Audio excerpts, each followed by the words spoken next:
본 방송에서 제공하는 투자 정보는 투자 판단에 대한 조언입니다. 방송에서 제공하는 주식의 가치, 가격 상승 및 가격 하락에 대해서는 방송사에서 보장하지 않습니다. 자, 시청자 여러분 안녕하십니까? 마켓서치 김경남입니다. 마켓서치에서는 국내외 가장 굵직굵직한 이슈를 정확하게 분석을 해보고요. 자, 그 분석 속에서 찾을 수 있는 수혜주와 김경남의 선택을 통해 단 한 종목을 추천을 해드리고 있는데요. 자, 오늘 저희가 이슈 시간에 알아볼 테마는 바로 공매도입니다. 최근 한미약품을 필두로 해서 공매도 세력이 굉장히 판을 치고 있는 모습이고 개미 투자자들이 많이 당하고 있는 모습인데, 자, 과연 그 공매도는 어떤 식으로 진행이 되는 거고 그 속에서 찾아볼 수 있는 수혜주는 어떤 종목이 있는지 한번 알아보도록 하겠습니다. 자, 마켓서치 시작합니다.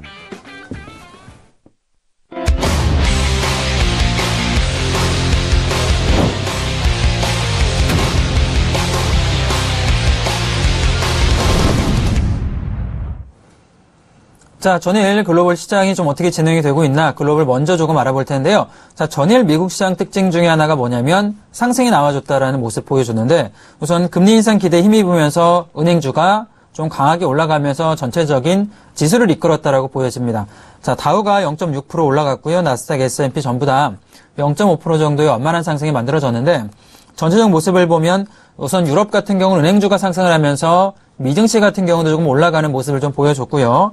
자, 그러면서 ISM 서비스업 지표가 굉장히 잘 나왔죠. 자, 미국 같은 경우 대표적으로 뭐 PMI 제조업도 잘 나왔지만 서비스업이 기반으로 되는 국가이기 때문에 이 서비스업 지표가 잘 나와준다라면 올라갈 수밖에 없는데, 어제 같은 경우 이 지표가 잘 나오면서 역시나 지수를 조금 끌어올리는 모습을 보였습니다. 자, 그러면서 미증시는 금융주가 조금 올라갔고, 특히 지금 유럽중앙은행 관계자가 일부 은행들이 고전하고 있으나 유로존 전체적으로 리스크가 퍼지지는 않을 것이다. 자, 이런 코멘트를 했습니다. 자, 결과적으로는 이런 모습들, 긍정적인 호재작용이 좀 되고 있는 모습이고, 현재는 IMF 보고서 같은 경우는 미국 경제지표 개선에 따른 금리 인상 기대도 상승 요인으로 불거지고 있는 모습. 자, 예전과 좀 다른 모습이죠. 9월 같은 경우는 9월 금리 인상 모멘텀, 그러니까 9월 같은 경우 금리 인상 단행된다라면 지수가 좀 떨어지는 모습 보였지만, 최근 같은 경우는 어차피 12월 금리 인상이 이미 예정이 조금 되고 있는 모습이기 때문에 지표가 잘 나와준다라면 호재성 재료로 인해서 지수가 올라가는 모습을 보여주는 특징이 조금 예전 9월 이전과는 다른 모습을 보이고 있습니다. 자, 그런 점도 좀 보실 필요가 있겠고, 여기에 국제유가 같은 경우도 5주 연속 원유 재고가 감소를 해주고 있어요.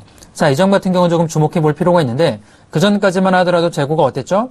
굉장히 많이 가파르게 올라가는 모습 보였지만, 현재는 5주 연속 감소했다라는 건 전체적 트렌드가 조금 변화하고 있다라는 모습으로 좀 보입니다. 재고 감소하고 있지만 신규 시추 공수가 증가하고 있다는 점은 여전히 악재지만, 지금 현재적인 모습 같은 경우는 역시나 원유, 유가가 상승해주는데 굉장히 좋은 호재성 재료로 작용하고 있다라고 보여지고요. 자, 이런 전체적인 모습으로 인해서 올라갔는데, 세부적 내용 살펴보자라면 금융주 같은 경우 올라가는 모습, 특히 은행주가 많이 올라갔는데요. 금리 인상 기대감으로 인한 예대마진 상승이죠. 어제 같은 경우도 올라가는 모습 보였고, 자, 웰스파고가 한 2.8%까지 올라갔고요. 뱅크 오브 아메리카, 시티그룹 전부 다 1.8%, 자, JP모건도 한 1.6%가 올라가는 모습. 자, 전반적으로 국내도 마찬가지죠. 국내로 투자하면 신한은행, 국민은행 같은 대형은행주들이 올라가는 모습이 미 증시에서 보여주고 있습니다.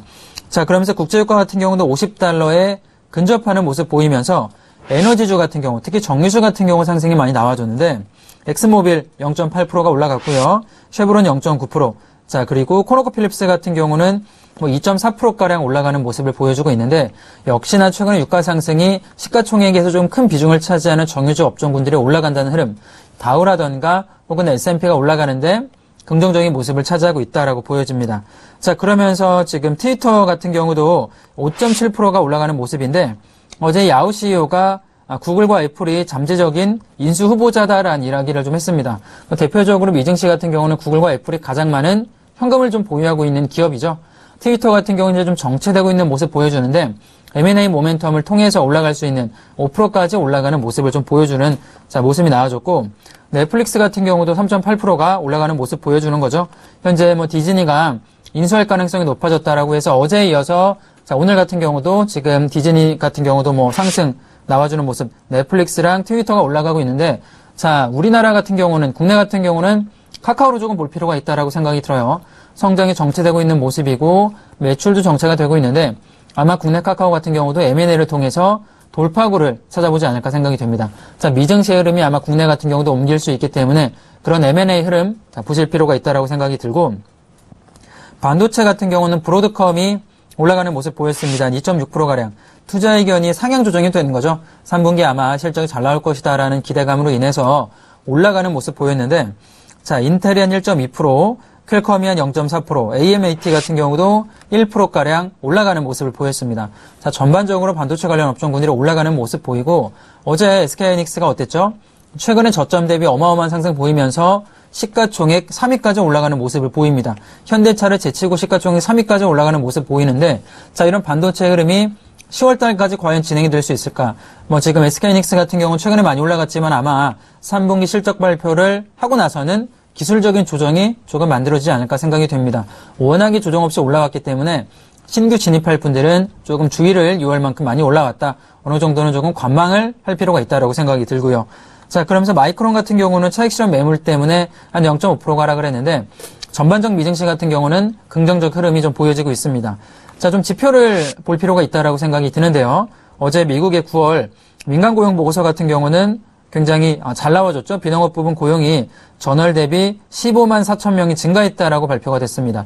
현재 고용이 살아나고 있는 모습, 그리고 아까 제가 어떤 이야기 드렸죠? 서비스업 지표 또한 살아나고 있는 모습을 보여주고 있습니다. 미국 같은 경우는 모든 지표가 굉장히 호재로 좀 작용이 되고 있는 모습이고, 현재 판매 운송 유틸리티 부분 같은 경우는 1만 5천 명, 건설업 같은 경우는 1만 1,000명 정도가 증가하고 있는 모습 보여줬습니다.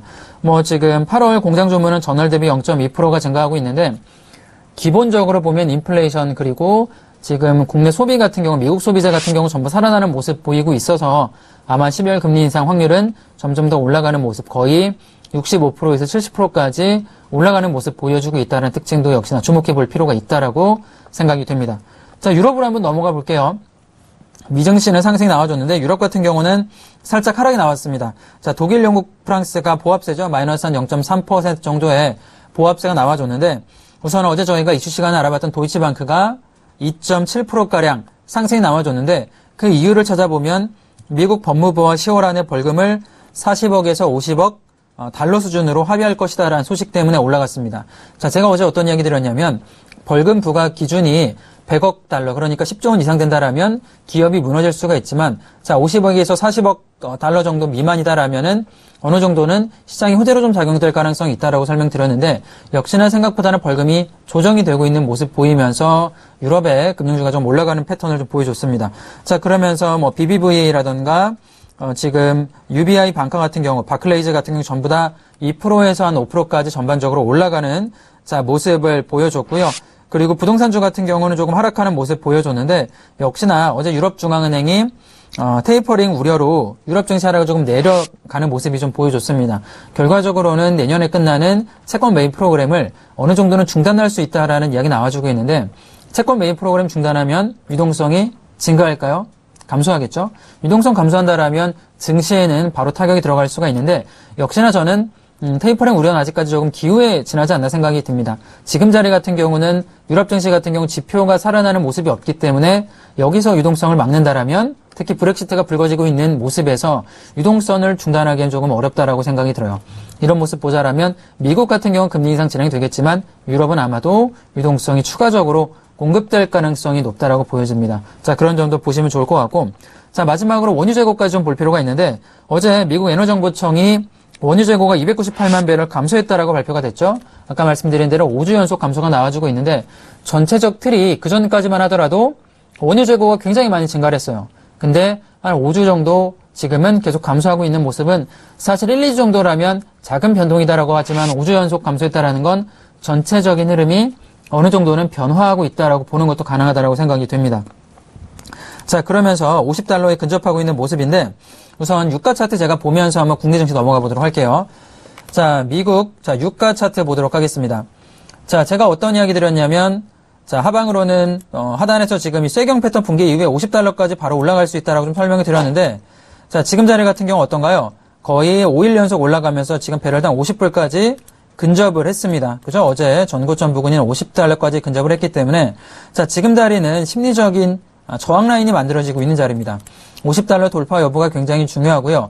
아마 11월 달에 만들어지는 정례회의 전까지는 $50 돌파 여부가 쉽지는 않다라고 보는데 전격적으로 러시아랑 그리고 사우디가 감산 합의에 성공한다라면 어느 정도는 돌파 여부가 있겠지만 지금 자리 같은 경우는 추가적인 돌파보다는 하락으로 내려갈 가능성이 조금 높아 보이는 자리이기 때문에 신규 진입할 분들은 매수보다는 인버스 쪽으로 대응하는 전략이 조금 유리하지 않나 그렇게 보여지고, 자, 다우 같은 경우 어떤가요? 하방이 아직 멈춰있지만 어제 양봉 만들어지는 특징 모습 나쁘지 않고, 나스닥 같은 경우도 마찬가지입니다. 아직까지 전고점 돌파 만들어지지 않았지만 돌파를 앞두고 있는 패턴이기 때문에 아마 다음 주 정도에는 충분히 올라갈 만한 모습이 보이지 않을까 생각이 들어요.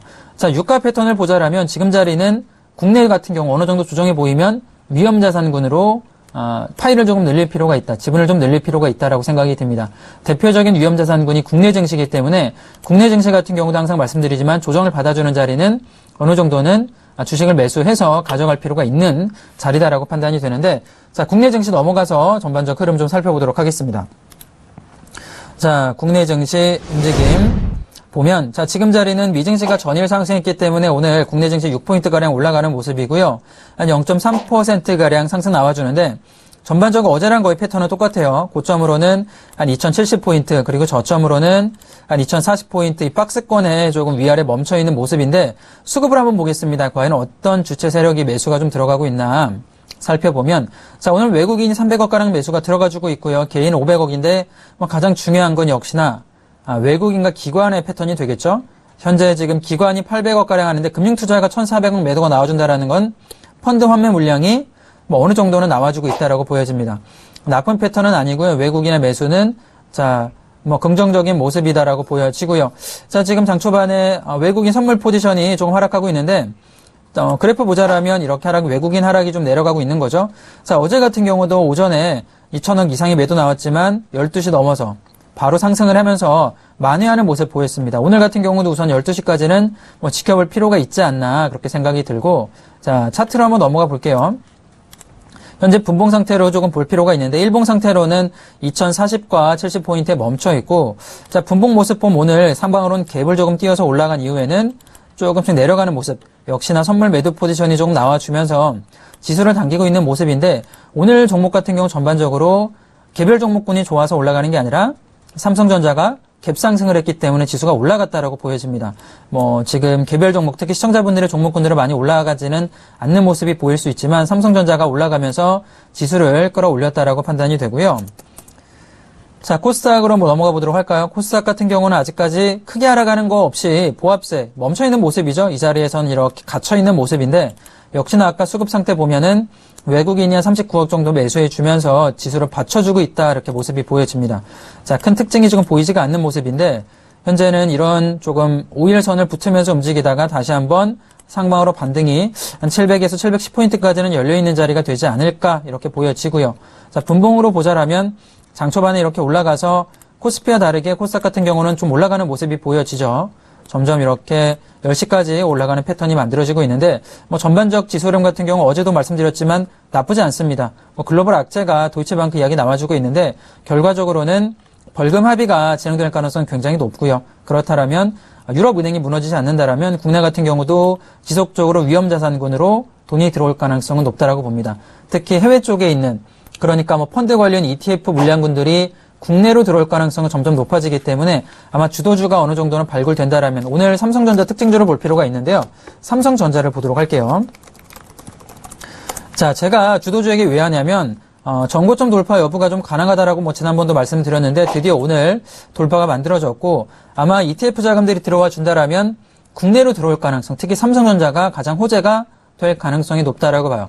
블랙록이라던가 해외 대형 ETF 자금들이 지금 위험자산군으로 들어가는 모습도 보여주고 있고, 오늘 어떤 식으로 상승했나 좀 살펴보자라면 엘리엇이 지배구조 개선 요구가 들어와 주면서 올라가고 있는 모습을 보이는 거죠.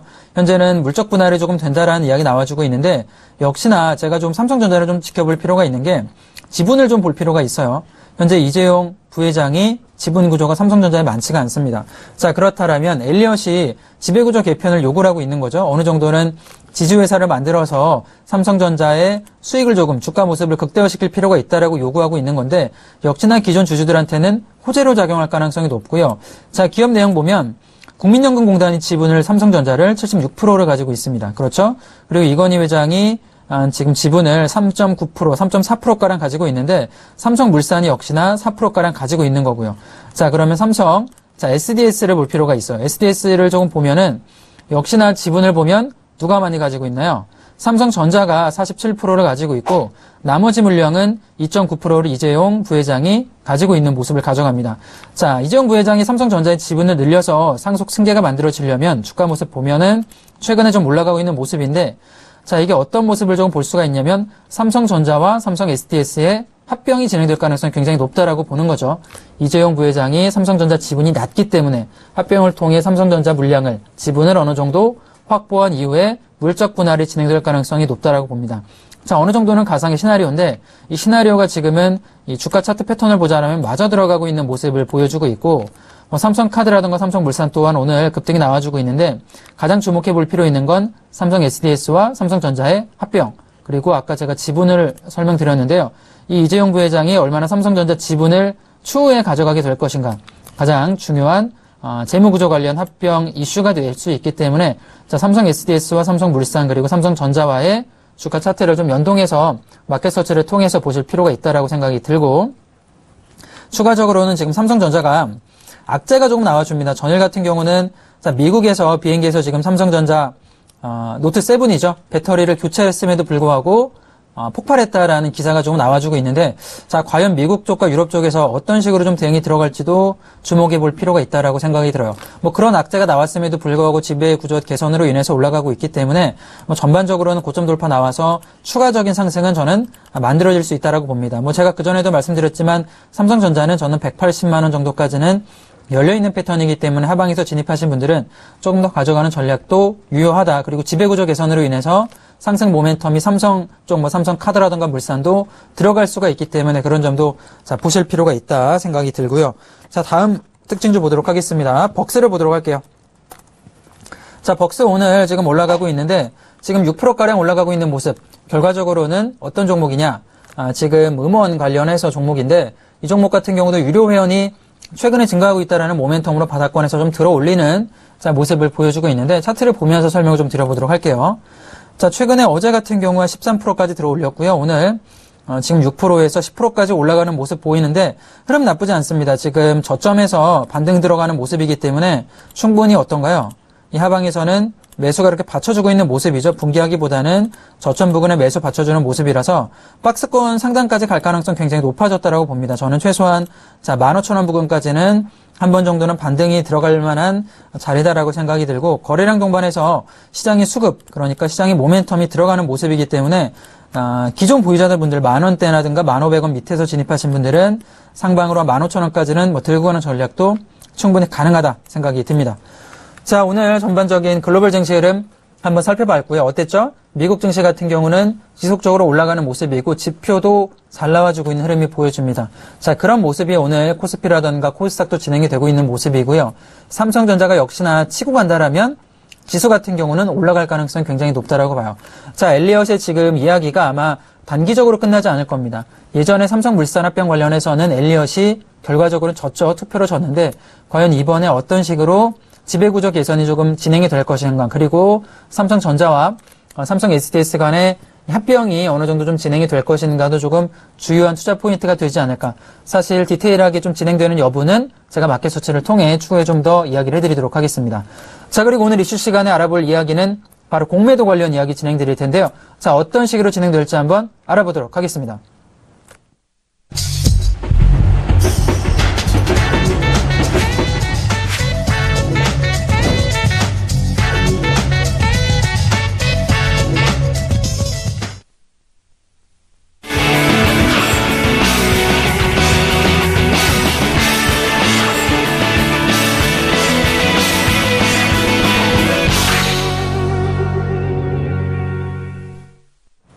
자, 최근에 우리가 뉴스를 살펴보자라면 공매도 관련 뉴스가 굉장히 많이 나와주고 있어요. 한미약품이 급락을 해주면서 공매도 이야기 나와주고 있는데 많은 분들이 좀 궁금해하실 겁니다. 공매도가 과연 어떤 건지 정확하게 모르실 것 같은데 오늘 공매도가 어떤 이유가 진행이 되는 거고 어떤 컨셉으로 진행이 되면서 또 어떤 수혜주가 있는지 한번 알아보도록 하겠습니다. 자, 공매도에 대해서 한번 알아볼 텐데요. 일반적으로 공매도는 말 그대로 없는 것을 판다라는 뜻을 가져가고 있습니다. 내가 가지고 있지 않은 주식을 빌려서 매도를 한다거나 혹은 내가 갖지 않더라도 판다, 매도한다라는 뜻을 갖고 있는데, 자, 공매도는 기본적으로 주가가 올라가서 수익을 내는 것보다는 어떻죠? 주가가 하락할 수 있는 가능성이 높은 종목을 매도를 해서 수익을 가져오는, 자, 그런 식으로 진행이 되고 있는 건데, 제가 사진을 한번 그림을 준비해 봤습니다. 좀 알기 쉽게 설명하기 위해서 그림을 준비해 봤고요. 자, 공매도는 지금 보면은 말 그대로 없는 것을 판다라는 뜻인 거죠. 자, 지금 B라는 사람이 이야기를 합니다. 자, 내가 삼성전자가 조금 주가가 하락할 것 같다라고 생각이 들어요. 자, 그러면 지금 자리는 삼성전자 조금 많이 올라왔으니까 팔고 싶습니다. 매도를 하고 싶어요. 하락에 좀 베팅을 하고 싶은데 A라는 사람한테 빌려달라고 말을 합니다. 자, 삼성전자 주식 빌려주면 재매수해서 돌려주는 건 물론 일정한 대가도 지불할게 라는 이야기를 하는 거죠. 그러면 자, A라는 사람은 지금 내가 굳이 삼성전자를 매각하지 않을 거니까 나한테는 뭐 중장기로 보고 있는 종목이니까 너한테 빌려주겠다라고 얘기를 합니다.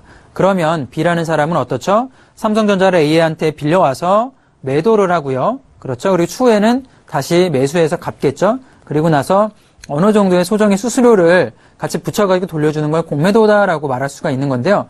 제가 조금 더 구체적인 예를 한번 들어볼게요. 자, 다음 화면을 좀 보도록 하겠습니다. 자, 지금 조금 글자가 깨져 보이는데 제가 좀 설명을 좀 드려볼게요. 자, 포스코 주식을 우리가 예를 좀 들어보겠습니다. 포스코가 한 주에 60만 원이에요. 포스코 주식이 60만 원인데 제가 생각하기에는 포스코 주식이 오히려 내려갈 것 같다라고 생각이 듭니다. 그러면 어떻죠? 공매도를 진행을 해요. 자, 포스코 60만 원에 공매도를 하는데 추후에 주가 흐름이 어떻게 됐냐면 하방으로 50만 원까지 내려갑니다. 그럼 어떻게 될까요? 50만 원에 되사서 판매를 하는 거죠. 다시 50만 원에 포스코 주식을 되사서 돌려준다라면 얼마 정도의 시세 차익이 남을까요?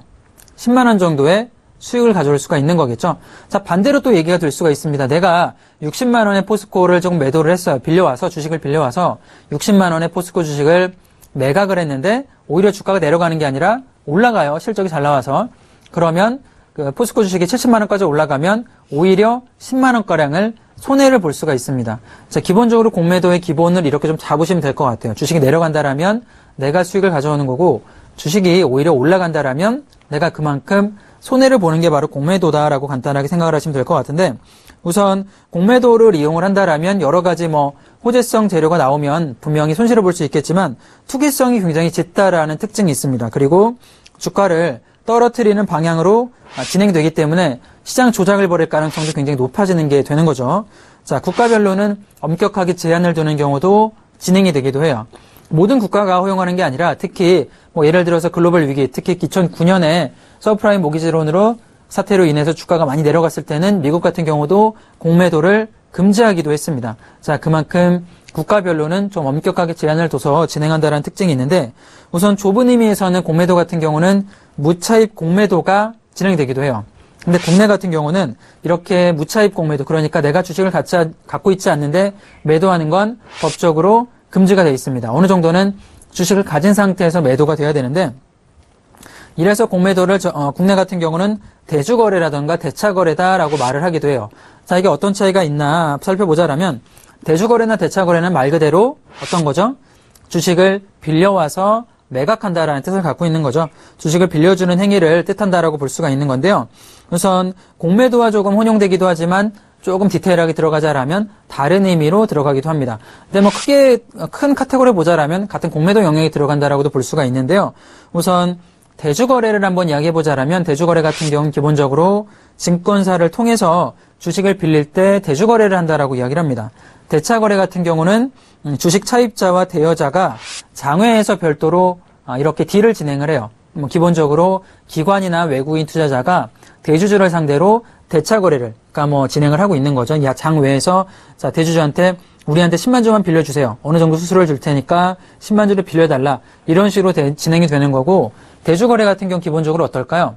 일반 개인 투자자들이 증권사한테 주식을 빌려서 진행을 하기도 합니다. 이렇게 대주거래와 대차거래는 일반 기본 투자자들이 진행을 하는 거고 대차거래 같은 경우가 증권사 혹은 기관, 외국인들이 대주주와 함께 장외에서 협상을 통해서 주식을 빌리는 이런 차이가 있다라는 게 좀 진행이 되는 거고요. 우선 대주거래, 대차거래 이런 기본적 개념을 조금 숙지한 이후에 좀 진행을 해보자면 공매도 같은 경우 우선 진행하려면 증거금을 내야 돼요. 그래서 증거금이 뭐냐면 특정 종목을 1,000만 원 공매도했다라면 최초 계좌에 안정적으로 100만 원 정도의 신용 금액을 좀 넣어놔야 됩니다. 그리고 나서 추후에 900만 원을 넣어서 1,000만 원을 내가 계좌에 넣어놔야 1,000만 원만큼 공매도가 진행될 수가 있는 거죠. 100%의 증거금 비율로 진행이 된다라고 볼 수가 있는 거고, 자, 이런 식 진행이 된다라면 어떨까요? 내가 만약 1,000만 원어치의 A라는 주식을 공매도를 했어요. 근데 이 주식이 오히려 1,000만 원에서 지금 주가가 오히려 올라가는 모습, 10%까지 상승하는 모습을 보입니다. 그러면 일반적으로 내가 100만 원 이상을 추가적으로 불입하지 않으면 반대 매매가 진행이 돼요. 뭐 국내 주식이랑 똑같습니다. 내가 증거금, 내가 지금 계좌에 넣은 돈보다는 이 종목이 올라가게 된다라면 대차거래 같은 경우, 대주거래 같은 경우, 공매도 같은 경우는 오히려 내가 증거금을 추가 불입하지 않으면 반대 매매가 나간다. 이런 점도 좀 특징 중에 넣어놓을 필요가 있는데, 우선 이런 공매도 같은 경우는 최근에 문제가 조금 많이 되고 있는 게, 이런 종목, 예를 들어서 셀루메드라든가 혹은 셀트리온 같은 경우는 종목이 조금 올라가게 되면 대차거래 관련된, 그러니까 공매도 물량이 10%, 20%가량 좀 대규모로 나와주면서 주가 올라가는 걸 오히려 막는 경우도 많이 생기게 되는 거죠. 자, 이런 게 문제가 되다 보니까 일반적으로 개미 투자자들 같은 경우는 뭐 집단 소송을 벌이기도 하고요. 혹은 공매도가 되지 않는 대차거래나 대주거래가 진행되지 않는 증권사로 옮겨가기도 합니다. 뭐 제가 아까 말씀드린 대로 대주거래나 대차거래가 증권사를 통해 많이 진행이 되는데, 특히 대주거래 같은 경우는 증권사 많이 진행이 되는데 모든 증권사에서 서비스를 하는 건 아니에요. 진행되는 증권사도 있고 진행하지 않는 증권사도 있는데, 진행되지 않는 증권사가 대표적으로 뭐 KB투자증권, 그리고 유진투자증권, LIG투자증권 같은 이 세 개사가 대주거래를 진행하지 않습니다. 그러니까 뭐 대주거래가 진행되지 않는 증권사로 일반 개미 투자자가 옮겨가서 내가 대주거래를 하지 않는 회사로 옮겨가겠다라고 하는 투자들을 받는 거죠. 일부러 뭐 셀트리온이라든가 혹은 뭐 셀루메드 같은 경우 전부 다 주가 올라가면 대차거래 때문에 종목이 올라가지 않으니까 이렇게 대차거래해주는 증권사 나 이용하지 않겠다. 그러는 사용자도 뭐 요새 증가하고 있는 추세를 보여주고 있습니다. 우선 전반적으로 공매도가 좋다 나쁘냐를 떠나서 이 공매도 관련해서 국내 같은 경우는 어느 정도 문제가 계속 발생이 되고 있어요. 이게 어떤 문제가 발생되고 있나 보여주면, 우선 글로벌 금융 위기 이후에는 지금 아까 말씀드린 대로 전 세계적으로 변동성이 굉장히 증가를 많이 했죠.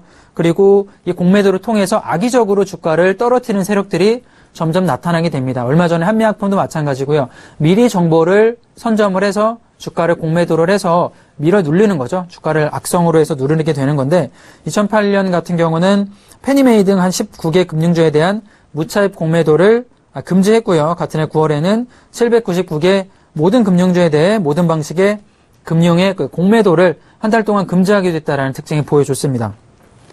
우선 얼마 전에 공매도 공시제도가 조금 진행이 됐었죠. 공매도 공시제도가 진행이 됐었는데, 우선 개미 투자자들을 좀 보호하겠다라는 명목으로 공매도 공시제도가 진행이 됐습니다. 그게 어떤 거냐면, 주가가 떨어질수록 손해를 보지만 공매도 나선 세력이 이를 보기 때문에 현재는 정부가 6월 말에 공매도 공시제도를 도입을 했습니다. 하지만 제도가 시행된 지 한 달이 넘었음에도 불구하고 크게 변화가 되고 있는 모습은 보여주지 않고 있는데, 자, 공매도 잔고를 대량으로 보유한 개인이라든가 법인들이 공매도 잔고를 상장 주식 대비 한 0.5% 이상 가지고 있다라면 공시제도를 통해서 공개를 해야 되는 거고요. 그리고 개별 종목군의 금액을 보자라면 어떨까요? 한 10억 정도 이상을 내가 공매도했다라면 공시제도를 통해서 공개를 해야 됩니다. 자, 처음 6월 전만 하더라도 이 공시제도가 나와준다라면 공매도가 어느 정도는 막히지 않을까라고 많이 사람들이 생각을 했어요. 하지만 결과적으로 어떻게 진행됐냐면 큰 차이가 없는 거죠. 오히려 공매도가 증가를 했는데, 제가 차트를 한번 준비해봤습니다. 보도록 하죠. 자, 공매도 대차잔고 추이를 보면 이때 6월 달에 공매도 공시제도가 시행이 됐는데 오히려 어떨까요? 지금 보면 자, 59조 원 정도의 공매도 잔고가 오히려 7월 달, 8월 달 같은 경우는 60조, 그리고 지금 60조 한 6천억까지 증가해주고 있는 모습을 오히려 보여주고 있는 거죠. 공시제도가 나왔음에도 불구하고 오히려 공매도는 증가하고 있다는 특징을 보여주고 있는데, 자, 그게 어떤 이야기냐 하자라면, 자, 공매도 세력이 실제로 꼽히는 외국계 헤지펀드나 국내 자산운용사들은 잡히지가 않고 있는 모습 보입니다. 그게 어떤 거냐면 증권사를 통해서 자, 위탁 스와프 거래를 통해서 실체가 보이지 않고 증권사 대리 매매를 진행을 하는 거죠. 그러니까 A라는 헤지펀드가 공매도를 진행하면 삼성증권을 통해서 진행한다라면 삼성증권 공매도 금액 정도만 잡히는 거지 A라는 헤지펀드가 얼마 매도하고 있는지는 공시제도를 통해 나오지가 않는 겁니다. 굳이 이렇게 진행할 거면 공시제도로 왜 진행할까 저는 생각이 들기도 하는데 자, 다음 화면을 보도록 할게요. 자, 주요 공시제도 현황을 보자라면 주로 외국계 증권사들이 자, 이렇게 주요 공매도 공시 현황이 들어가고 있습니다. JP 모건이라던가 혹은 모건 스탠리, 골드만삭스 전부 다 주로 외국계 증권사죠. 주로 외국계 증권사들을 잡혀주고 있는 모습이고 특정 헤지펀드라던가 혹은 펀드라던가 이런 세력들은 잡혀주지가 않고 있습니다. 국내 같은 경우도 최근에 롱숏 펀드가 굉장히 유행을 하면서 공매도 관련 물량이 많이 잡혀 있는데 이런 펀드 관련 물량들은 전혀 잡혀주지가 않는 거죠. 스와프 거래를 통해서 증권사 같은 경우는 수수료를 가져가고요. 그리고 개별 펀드라던가 헤지펀드들은 공매도를 했다라는 질타를 좀 벗어날 수가 있는 건데 이런 식으로 진행된다라면 공시제도가 있으나 마나한 제도가 되는 게 아닌가 그렇게 생각이 듭니다. 우선 이런 식으로 진행이 되고 있고 다음 화면을 좀 보도록 할게요. 자, 제가 그림을 하나 준비해봤는데 공매도 제도 때문에 이게 외국인 투자들 지금 노란색으로 머리가 표시가 돼 있죠.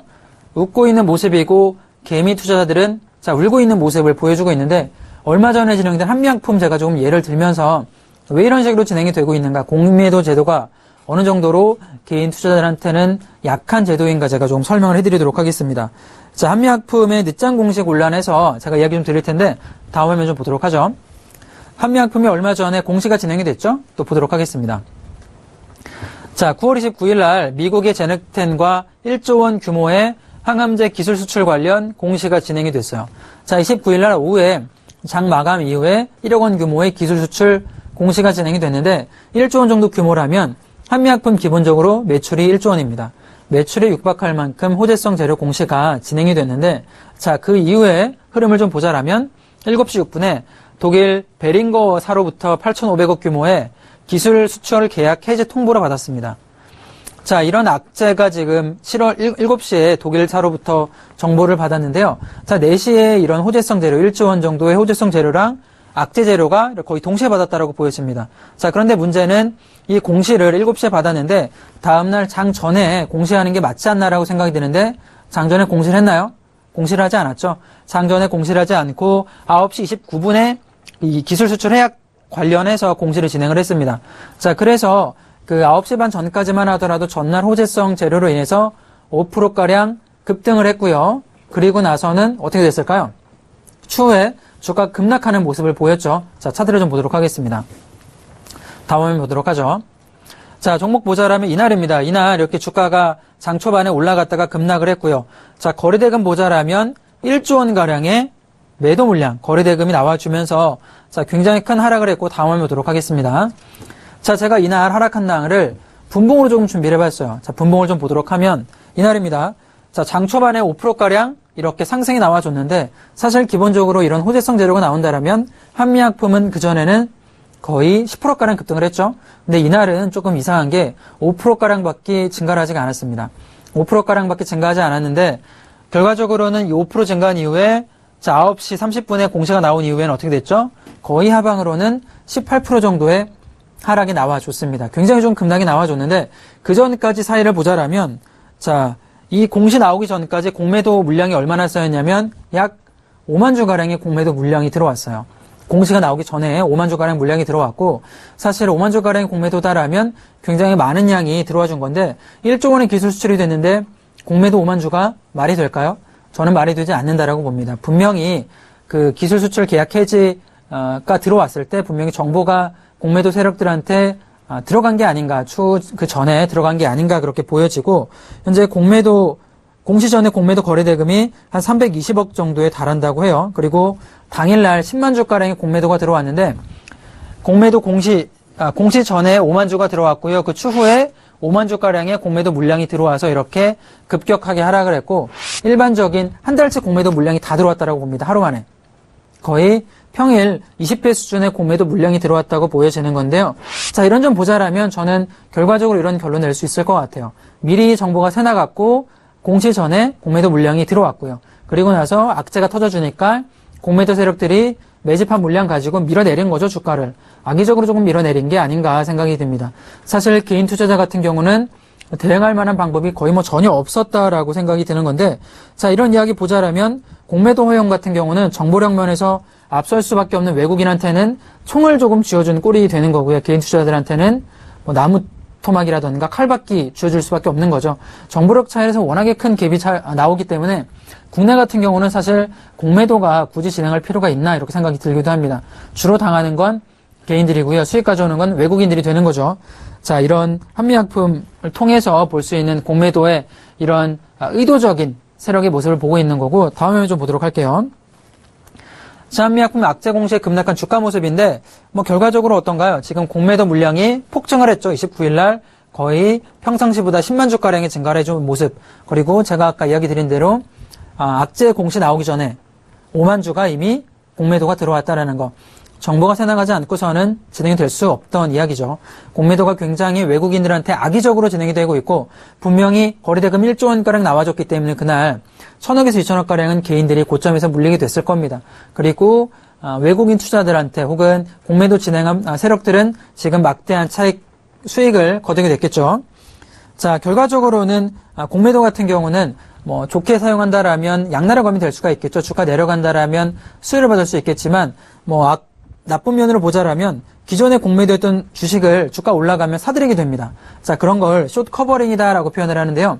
숏 커버링이 진행이 된다라면 주가가 오히려 조금 더 빠르게 급증을 하기도 해요. 왜냐하면 그동안 공매도했던 물량들을 사들여야 되기 때문에 주가 올라가더라도 어쩔 수 없이 조금 더 빠르게 사들이게 되는 거죠. 이 숏 커버링 같은 경우도 분명히 개별 종목군으로는 이 숏 커버링을 노리고 투자한다라면 단기적으로 수익을 들어갈 수가 있는 모습이 되는데, 자, 그럼 전반적으로 제가 공매도가 진행되고 있는 종목군들이 어떤 게 있고 차트 흐름은 또 어떤 게 있는지 한번 알아보도록 하겠습니다.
자, 우선 공매도가 진행되는 이야기를 조금 말씀을 드렸고요. 공매도 순위 한번 알아보기 전에 제가 퀴즈를 좀 드리도록 하겠습니다. 어제도 진행이 되고 있는데요. 자, 무료 문자, 자, 013-3366-2263번으로 지금 하단에 나와주고 있는 퀴즈, 정답 보내주시면 굉장히 쉬운데, 정답 보내주시면 제가 포트폴리오 상담이나 혹은 일주일 무료 이용권을 선물로 좀 드리도록 하겠습니다. 자, 많은 참여 부탁드리도록 하겠고요. 자, 공매도 순위 화면을 조금 보면서 좀 이야기를 해보도록 하죠. 자, 한 달 동안에, 자, 지금 보면 증권사 HTS를 통해서 우리가 전반적인 공매도 금액을 한번 알아볼 수가 있어요. 지금 보면 두산인프라코어, SK하이닉스, 자, 이런 식으로 진행이 되고 있는 거고, 지금 보면, 자, 9월 5일부터 10월 5일까지 한 달 동안 공매도를 누가 많이 들어갔는가, 자, 매매 비중이 몇 프로가 들어가고 있고, 자, 공매도량은 얼마나 되는가를 볼 수가 있는데, 자, 1위가 어떤 기업이죠? 바로 두산인프라코어죠. 자, 두산인프라코어가 1위고요. 두 번째로는 자, SK하이닉스 특징주 좀 볼게요. 자, 우리종금 같은 경우도 최근에 많이 올라왔던 종목이고, SK하이닉스도 최근에 많이 올라왔죠.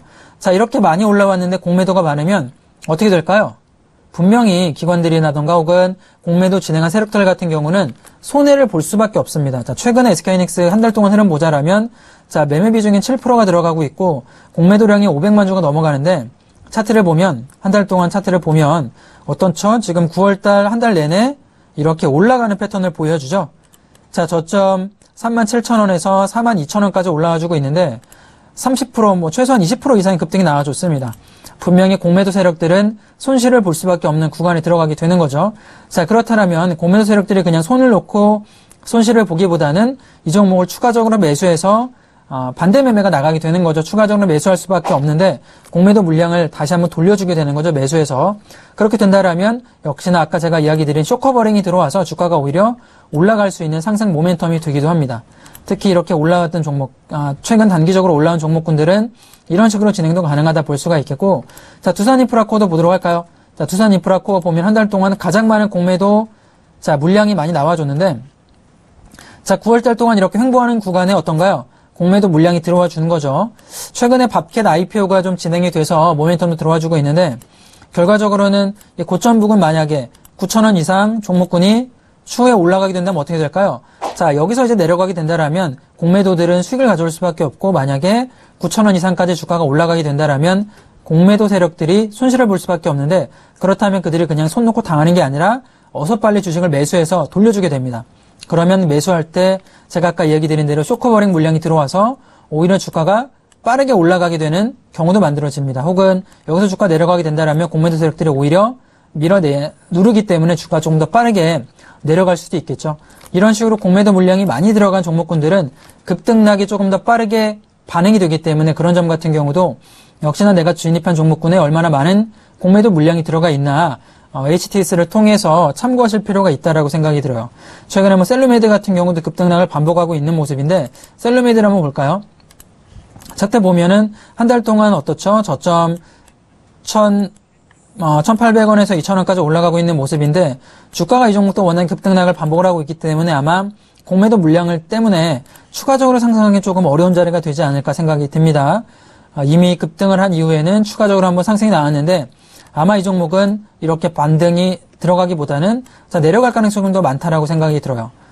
충분히 공매도 물량이 들어와주고 있는 패턴이고, 자, 삼성중공업이라던가 혹은 특징주 보면은 자, LG전자도 한번 볼까요? LG전자 같은 경우도 매매 비중에 13%가량 공매도가 들어가주고 있는데 LG전자 차트도 보도록 하겠습니다. 자, 어떤가요? 9월달 내내 LG전자 공매도 물량 13%가 들어갔는데 기존 주주들의 승리보다는 오히려 공매도 세력들의 승리 패턴으로 보여집니다. 그죠? 주가가 지금 고점인 54,000원에서 자, 38,000원까지 내려갔기 때문에 이미 한 20%가량의 수익을 공매도들이, 세력들이 가져가고 있는 차트 패턴이다. 이렇게 보여지고요. 자, 이런 식으로 진행이 되는 거죠. 아까 SK하이닉스 같은 경우는 공매도가 오히려 손실을 봤지만 LG전자 같은 경우는 공매도 세력들이 오히려 수익을 가져가고 있는 차트 모습인 거고, 현재, 자, 대우건설 한번 보도록 할까요? 자, 대우건설을 차트를 보면 최근에 13%가량 공매도가 들어가고 있는데, 기업 내용을 보면, 자, 최근에 9월달에 어떻죠? 저점이 보면 6,000원에서 오히려 6,500원까지 9월달 내내 하락으로 내려가기보다는 좀 반등이 들어가고 있는 특징이 보여집니다. 결과적으로는 공매도 세력들은 손실을 볼 수밖에 없는 구조가 된 거고, 자, 이 종목 같은 경우는 최근에 오늘 GS건설도 올라가는 모습 보이는데, 건설주 같은 경우 바닥권이기 때문에 반등 가능성은 충분히 열려있다라고 봐요. 만약에 이 종목이 7,000원 이상권까지 올라가면 오히려 공매도가 빨리 주식을 갚아야 되기 때문에 쇼커버링으로 인해서 주식이 빠르게 올라갈 가능성도 존재한다라고 봅니다. 자, 이런 식으로 공매도 물량의 세력들을 쇼커버링을 이용해서 대응한다라면 굳이 개미 투자자들 같은 경우도 손실을 볼 수도 있겠지만 오히려 수익을 볼 수 있는 기회로 창출할 수가 있다. 기본적으로 3분기 실적 발표 앞두기 때문에 그런 점을 한번 이용해 볼 필요가 있다라고 생각이 듭니다. 자, 우선 전반적인 공매도 관련 이야기 그리고 쇼커버링까지 해서 어떤 종목군들이 공매도 세력이 많이 들어가 있나 이야기 좀 들어봤는데, 자, 김경남의 선택을 통해 오늘 들어갈 수 있는 추천주 알아보도록 하겠습니다. 자, 김경남의 선택은? 자, 바로 대우건설입니다. 자, 대우건설 방금 전에 제가 말씀을 좀 드려봤는데요. 기본적으로 최근에 건설주 흐름이 나쁘지 않은 모습 진행되고 있고, 특히 3분기 같은 경우는 분명히 실적 개선 기대감이 들어와주는 종목이 건설주가 될 수가 있는데요. 특히 대우건설 같은 경우는 지금 한 달 동안에 거의 13% 매매 대금이 공매도가 들어와주고 있는 모습입니다. 좀 많은 규모가 공매도 비중이 들어와 있는데 주가는 올라가지고 있고요. 공매도 세력들 같은 경우는 어떻죠? 애가 탈 가능성이 높아지겠죠. 분명히 주가 더 올라가게 된다라면 공매도 물량을 빨리 갚아야 될 텐데 갚아나가는 과정에서 쇼커버링이 들어와서 주가가 오히려 빠르게 상승할 수 있는 모멘텀이 될 수 있다라고 보여집니다. 자, 이런 투자 포인트를 보시면서 기본적인 기업 내용을 보자라면 우선 2015년에 주택 경기가 호조가 좀 들어가면서 업계 최대인 42,000가구 정도를 분양을 했어요. 2015년에. 그리고 나서 2016년 같은 경우도 현재 3만 가구 정도를 분양 예정에 있는 대형 건설사다라고 볼 수가 있겠고요. 현재는 토목이라든가 해외 인프라, 플랜트 발전 같은 경우도 전반적인 사업 부분이 양호하게 발전이 되면서 건설주가 최근에 많이 악재가 많았지만 해외 채권 물량들, 악성 채권을 떨궈내고 나서는 턴어라운드가 마련되고 있는 모습이 보여진다라고 생각이 됩니다. 자, 주가 차트 모습을 보면서 진입 자리까지 한번 설명 좀 해드려 보도록 하죠. 자, 차트 모습 좀 길게 보도록 할게요. 거의 모든 건설주가 비슷했지만 2011년에 어떨까요? 2011년부터 거의 한 5년가량을 쭉 하락하는 패턴이 만들어지는 거죠. 이렇게 보면 규칙적으로 하락 추세를 만들면서 내려왔는데, 자, 특징이 보입니다. 2016년 같은 경우는 오히려 주가가 이렇게 하락하기보다는 전저점을 깨고 내려가는 게 아니라 어떨까요? 전저점 깨고 내려가는 게 아니라 이렇게 반등이 좀 들어와주고 있는 모습을 보여주는 거죠. 우선 저점이었던 5,000원대가 붕괴되지 않은 거는 조금 의미가 있다라고 봅니다. 5,000원짜리를 지지받아주고 나서 자, 반등이 들어와주고 있는 모습이고요. 최근에 이 종목 같은 경우도 역시나 제가 유가에서 말씀드린 대로 쇠경 패턴이 만들어지고 있어요.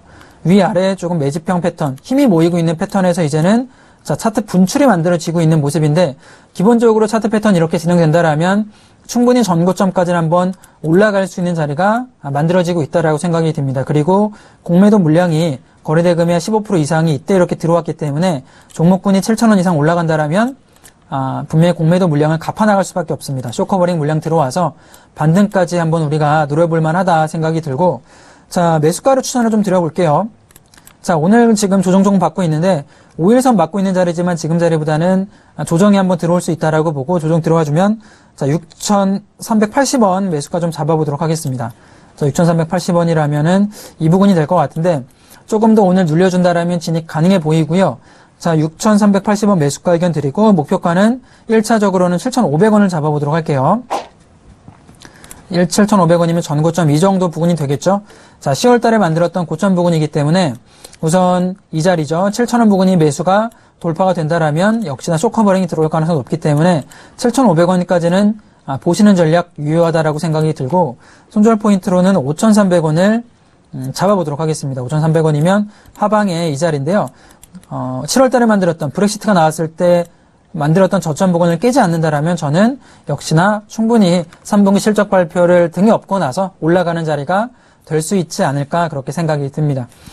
자, 오늘 대우건설까지 한번 제가 이야기 드려봤고요. 전반적으로 공매도 관련, 저는 사실 개미 투자자들이 손실 볼 가능성이 더 많다라고 생각이 들어요.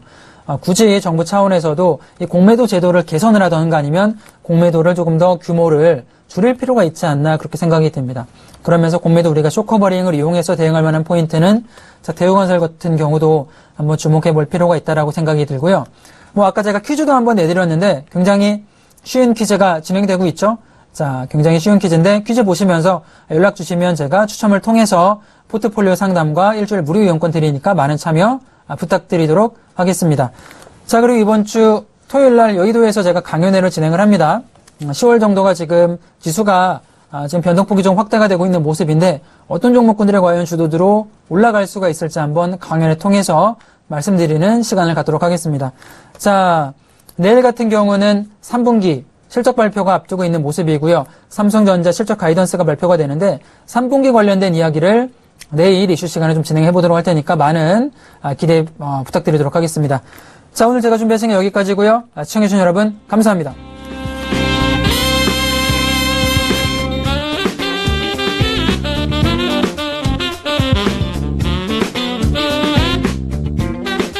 본 방송에서 제공하는 투자 정보는 투자 판단에 대한 조언입니다. 방송에서 제공하는 주식의 가치, 가격 상승 및 가격 하락에 대해서는 방송사에서 보장하지 않습니다.